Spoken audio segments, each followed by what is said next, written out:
the first of the top 8 matches. We've got Eric Rios on the screen right now. His achievements coming in originally at the 10th seed with the Sun team right now, with a Torkoal actually over the Groudon, and we've got the Zacian being the choice of restricted.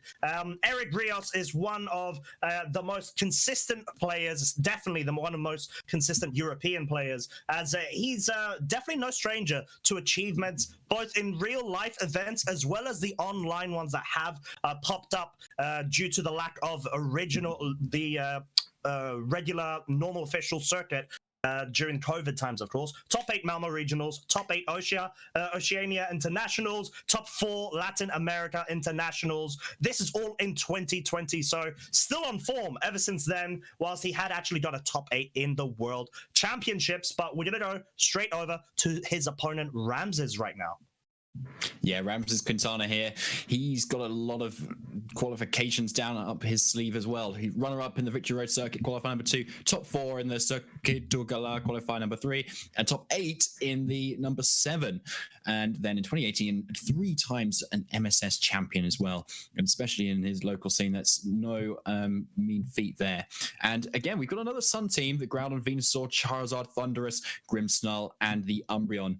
And I believe we saw Ramsés go up against Yosuke in the top 16 versus a Kyogre and a Sun team as well. So it had a Torkoal, Venusaur as well as the Kyogre component, which was really interesting. And Ramsés used that Umbreon of his to just completely wall Yosuke's team, and it just sat around, did not faint, and was able to really control his team really well. So it would be interesting to see if the Umbreon can do the same in this coming match. Oh, 100%. And I think that might have been the match, actually, where Trace worked against Yosuke as it kept on bringing the drought rather than the drizzle. But we've got the team preview now up on the screen. Eric rocking the Landorus, Etherian, Zacian, Torkoal, Grimmsnarl, Charizard, Venusaur. Whilst over on Ramsés' side, we do see that Venusaur, Grimmsnarl, Charizard, Groudon, Thundurus Incarnate, and the Umbreon. So we've got 3 same Pokemon on each side of the players' fields. But how are we feeling with this matchup right now for both of these trainers? Yeah, with the 3 same Pokemon, I think, and both these players know what each other have to because of the open team sheets. The Grimmsnarls, I believe, are both those kind of screen setters, and I think if they can get those up, then especially on Ramsés' side, that Groudon, which is already quite bulky, is going to be able to take a lot of hits. However, I'm seeing on Ramsés' side, he needs to respond to that Venusaur quite well. And one way he can do that, however, is using he's got Taunt on his Grimmsnarl, whereas Eric has Thunder Wave on his Grimmsnarl. So that's going to change a few things up here. He's going to be able to shut down some of those status moves that go around, and namely the substitute on the Zacian. But in the difference of these Pokemon might be the key ones here, because Umbreon does have that Moonlight. It's able to heal a lot of health in the sun, which is likely going to go up this game. And Thundurus as well, I think looks like quite a nice lead, especially if Landorus gets led on Eric's end. But we're going to see how this goes, and I think we're going to see an exciting match. Here come the leads. Oh, here we go, David and chat. We've got Ramsés leading with the Thundurus Incarnate, like you were mentioning just now, David, accompanied by the Grimmsnarl. Whilst over on Eric's side, we see the Zacian and Landorus Therian. We see the Zacian getting its +1 in its attack, whilst the Landorus goes ahead and reveals, of course, its Intimidate, which is going to be proccing the Thundurus's Defiant, being able to reduce the stat stage to -1, but quickly bring it back up to +1. Yeah, so this Thundurus is looking in a very nice position, as Eric Zacian only has moves not very effective on it at this point, and especially if Grimmsnarl can get up a Reflect as well, it's going to take even less damage. And I know we have seen in a lot of other teams where Landorus is, for example, Life Orb. After a bit of chip, it can take out even a Dynamax Thundurus, but this Landorus is Assault Vest, so it's not going to be able to do as much damage here, and again, especially with that Reflect from that Grimmsnarl that could come out here. So I think Ramsés is in a really nice position. He can get up some speed control as well if he goes for an Airstream, and I think Eric may have to do some pivoting here and potentially do some defensive maneuvering here. Maybe go for the Dynamax to get that bulk, or switch out maybe with that U-turn he has. But here comes a Dynamax straight off the bat. Wow, straight off the bat, game 1 and turn 1, we see Ramsés trying to go for it over on his side of the field. He knows that he's got the +1 on his Thunderous right now in its attack, so he's opting to go for that Dynamax, wanting to maybe capitalize off of that boost. We know that it deals so much damage onto a Landorus if it does not Dynamax, but what do you know, David? It looks like it is, of course, due to the fact that Zacian cannot Dynamax at the moment. It does, and so Landorus is going for that Dynamax, so obviously going on the offensive here, especially as it's Assault Vest. There's no Max Guard going to come out here, but it's definitely likely going to be able to live a hit from Assault Vest Thunderous, so we'll see what the attacks are. Oh, Grimmsnarl's just going to be going ahead, setting up that Reflect right now, adding further bulk for this Thunderous to be able to wave around any sort of damage coming its way, such as this Behemoth Blade from the Zacian. It is still at +1 of its attack. Oh my lord! It picks up the KO that had to be a critical hit, and it is confirmed to be such a big blow for Ramsés to actually have to take there. So much momentum swinging for Eric there, David. Yeah, wow, okay. I think Eric looks so calm after that. I think maybe he planned for the crit, who knows, but that is a huge turn. And just, again, showing the power of Eric there. That was a very... at a very pivotal turn at that point, because it didn't even get off one attack, this Thunderous. There's actually just outsped through the Reflect and just got straight that KO. And now this Landorus is here with still all of its health. It's got 2 more turns of Dynamax, and Ramsés is certainly on the back foot this time. But Groudon is a good, decent Pokemon to bring in. Yes, if you could take a Behemoth Blade. However, a double up may just KO it, but on Ramsés' side, Groudon does have a lot of physical bulk. It does have access to protect here, so Grimmsnarl may be able to get another attack off here, but there's not a lot actually can do at this point. I think there's nothing to Spirit Break really, and Eric is just really in the driving seat at this point. And of course, now we actually see the switch out of the Zacian into the Charizard, maybe expecting that ground type move to be coming out from the Groudon being the Precipice Blades, as the Grimmsnarl is actually going to go for a Taunt, maybe wanting to shut down any potential substitute or protect plays from that Zacian, as the Landorus is now going to be going for Max Airstream into the Groudon, but you can see Groudon takes that damage quite well, given the fact that there is a Reflect up, even though you would kind of question that situation in the previous turn, as Precipice Blades does come out and will not be landing on either Pokemon, as they are both levitating. Grimmsnarl only taking, of course, that max Rockfall damage as well during game 1 too. Yeah, so good switch out by Eric. He gets it in quite safely. I think he probably didn't need to, I'd say, because Groudon does have the rock slide as well. And if Ramsés had gone for that, this Charizard would have been dead. But we're going into the next turn. Another screen goes up. Another screen being the light screen now for the special defensive bulk of Ramsés' team, as we're going to be seeing Blast Burn come out from the Charizard, picks up the KO. Who needs a light screen to try to protect itself when you are faced against Blast Burn from a Charizard solar powered in the sun? Max Airstream comes out from the Landorus, goes into that Grimmsnarl, and oh my word, David, so much momentum from Eric's side from the straight get-go, to be honest. Very demotivating for Ramsés, but he's just gonna hold. He has to hold on in there and try to do the best that he can to salvage all of this momentum that just swung against him. Yeah, I think there's not a lot that Ramsés can do at this point. I think he's just got to play his way out and maybe throw a few attacks out there, see how much damage things are doing, maybe get a sense of how much defensive investment maybe Eric has on his Pokemon, because Eric is in such a commanding position. He has all the speed. All the speed, as the Landorus is now going to be going for the Rock Slide. Doesn't actually pick up a KO on Charizard, which is ×4 weak to Rock type moves, as it is going to be allowed to get a Heat Wave off, just barely missing the KO onto the Charizard, on its opponent's Charizard, that is. As Spirit Break, though, comes out from the Grimmsnarl, and as well will not be able to pick up a KO. Obviously being affected by that Intimidate from turn 1. Charizard actually going down to the Solar Power effect, its ability that is the huge, much more damage output that it would normally be able to take. It takes a bit of recoil, as Ramsés' Charizard's still in the game, but at this point it does seem quite dire for Ramsés in this situation. Yeah, it does. And Eric now brings in his Behemoth Blade using Zacian, which doesn't reveal what his fourth Pokemon is. He probably wants to preserve that information, so he doesn't tell Ramsés what his full game plan is. But yeah, Ramsés goes for the forfeit here and just doesn't want to reveal any more information about what he wants to kind of do. He's ready for that game 2 here. So there's going to be I'm not sure if there'll be many adjustments because, as we saw, Ramsés was in such a great turn, assuming he didn't get that critical hit. But it was interesting to see Eric's turn 1 play there, just going straight on the offense and going for this Thunderous, probably going for straight damage into it to whittle it down to the point where what he has in the back could then eventually pick it up. Potentially that Venusaur, which boosted by the Sun Speed, could outspeed it, maybe get a Weather Ball off on it. But yeah, what do you think, Costa? What do you think might happen?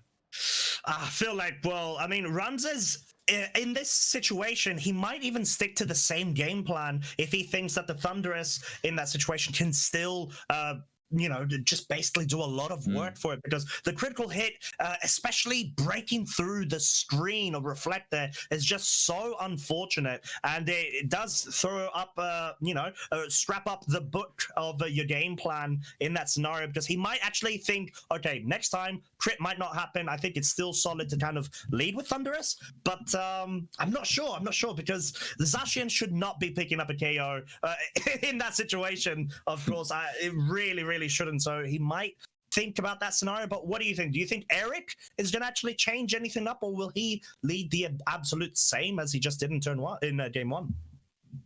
Yeah, I think both of these players have obviously had the overnight to prepare for this matchup. So they've obviously kind of thought about the matchup a lot and realized, okay, maybe they've done a bit of practice and realized that those are their best leads versus it. And to be honest, it's not too bad thinking about it actually for Eric leading that, especially into the Thunderous, because if you can get that double up of the Behemoth Blade and say a max Rockfall, that's may even just be enough for a KO on a Thunderous. And even then you've got the Sand Chip at the end, maybe what you've got in the back as well. And even in that position, as the Thunderous is Assault Vest, it's not doing a huge amount of damage and probably not actually picking up any KOs until at least turn 2. But yeah, here's the leads. Here are the leads indeed. We are going to be seeing the exact same leads as game 1 from both of these trainers. So Ramsés opting to go with the thought of, okay, I can still do something with this lead as long as I do not get a crit inflicted onto my Thunderous. But how do you feel with the double up still of Behemoth Blade and Max Rockfall going into Thunderous? Should it still survive behind the Reflect in Dynamax form, David? Yeah, I'm second guessing myself now. I don't know how much bulk there is in this Thunderous, but I would say it doesn't KO, but it would be very close, I think, to the point where it's in range of quite a few other things. But I think in return, Thunderous is able to get a KO of itself if it, I think, maybe targets the Zacian. But then again, Zacian is a restricted Pokemon and has a lot of defensive in itself. And again, this Thunderous is Assault Vest. So 1, it can't protect, so it's a safe for a double up. And 2, it's not doing as much damage if it had a Life Orb. So even at +1, it's definitely not picking up a Dynamax Landorus, and maybe even not the Zacian. And Eric may have already calced this going into this match, and hence he's leading this. So, but Ramsés is going on the offensive again, it looks like, with that Thunderous. So we may see a different turn 1. Oh, we may indeed. At least at the minute, Ramsés, of course, is still going to be opting to go for the Thunderous Dynamax. Eric is going to be responding with the exact same scenario. Zacian just waiting to go ahead and get its Behemoth Blade damage going onto this Thunderous, try to take advantage and utilization of that very unique mechanic of that particular move, Behemoth Blade, where it does double the base power if, of course, the opponent's Pokemon has Dynamaxed. As the Grimmsnarl yet again going ahead, setting up the Reflect on its side of the field. Let's see if things are going to be different right now. Behemoth Blade is going to be coming out from Eric's Zacian. What sort of damage is this going to be doing, as it is just barely missing the halfway mark of the Thunderous's HP there, as the Thunderous will now be allowed to go for a very powerful max airstream, but as well not being able to get past the halfway mark there. So that might not be the best situation for Ramsés. He was maybe hoping to get that 2-hit KO, whilst we are going to be seeing the Landorus go for the max rock ball. Is it enough? It seems like it was just enough to actually pick up the KO. We'll find out now after the of course sand has been set, and yes, it does go down there. So not too much different other than the actual damage dealt onto the Landorus there, David. Yeah, that was a surprise to me that the KO was actually picked up there. So I wonder if this Landorus is maybe adamant max attack potentially. It's got a lot of investment, and maybe Ramsés doesn't have a lot himself. So you could see how Eric's kind of thought about this matchup a lot, and going for this lead particularly, even with the Defiant boost, the max airstream still isn't a 3-hit KO on a Dynamax Landorus, and he gets a KO into a slot that he knows it has no switch-ins. I don't think anything wants to take a Behemoth Blade as a max rockfall, even if you know if you're Ramsés that's going to go down. So I mean, it's the same as game one at this point, but just Landorus has taken a bit more damage. Exactly, as we're just to be seeing the Zacian go for the protect instead of switching out like it did in game one at this stage of the game, as the taunt yet again going into that slot, but being met with the protect. Max airstream does come out once again onto Groudon there. This is near complete mirror situation in comparison to game one, as even the damage seems to be very similar dealt onto the Groudon, being behind that reflect Precipice Blades, not having any sort of effect there. Going into the protect of the Zacian, and of course it is immune, or should I say the Landorus there is immune to that ground type move.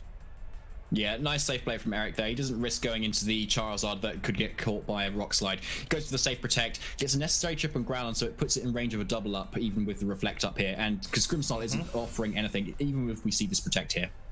Ooh, which Groudon just doesn't want to accept any sort of damage and maybe force a switch out from his side at the minute, as the light screen is going to be set up there. The Behemoth Blade will be going into the Groudon's protect, as the Max Quake is going to be following up though. Which target is it going to be going into? It is into the Groudon, does bare minimum damage, but it will be actually getting a boost to its special defense as well as Zacian's, because let's not forget, because of the max airstream of the previous turn, which was into the Groudon slot, both Zacian and Landorus are at +1 of their speed. They are. And Ramsés now has successfully stalled out Eric's Dynamax, so he may be setting up for maybe a late game Venusaur at this point that can outspeed in the sun, maybe take some KOs back again, but as Landorus doesn't have this max airstream, but Zacian goes for another protect. Another protect, as we're going to be seeing an Earthquake right now from the Landorus, of course not being able to affect the Zacian's protect, but I'm very surprised that I mean, it makes a lot of sense in this situation. It's just kind of biding with each of the players' protects and what they can, as we see Rock Slide doing respectable amounts of damage onto the Landorus there, but we're in a scenario where Eric just has a lot of momentum he's able to exert here. He really does, yeah. And that's actually still really healthy at this point. I think Ramsés maybe needed to go for a Swords Dance at some point to kind of get up a little bit more offensive presence at this point. But here comes another huge sword attack. Here we go, Behemoth Blade coming out, going into the Groudon slot. It is behind a reflect, but that is not gonna be enough, as Groudon does fell down to the sword of Zacian. Rock Slide coming out from the Landorus though, actually missing on the Grimmsnarl. Grimmsnarl's gonna be allowed to get a measly 16 HP's worth of damage dealt onto the Zacian there with Spirit Break. It does. However, I think even if Ramsés brings in his Venusaur, which he actually we've seen Thunderous, Groudon, Grimmsnarl, and the Charizard, so he doesn't even have that chlorophyll boosted ability that he has at this point. But Charizard's still a good Pokemon to bring in versus a Zacian, and you just gotta hope that maybe the Rock Slide on Eric's misses it, I think, at this point, because Eric's is so fast with those max airstream boosts now that he's able to take up KO after KO, and this Grimmsnarl doesn't have Thunder Wave either, so there's no offer of full paralysis to kind of bail him out of this, so it may be down to a miss at this point.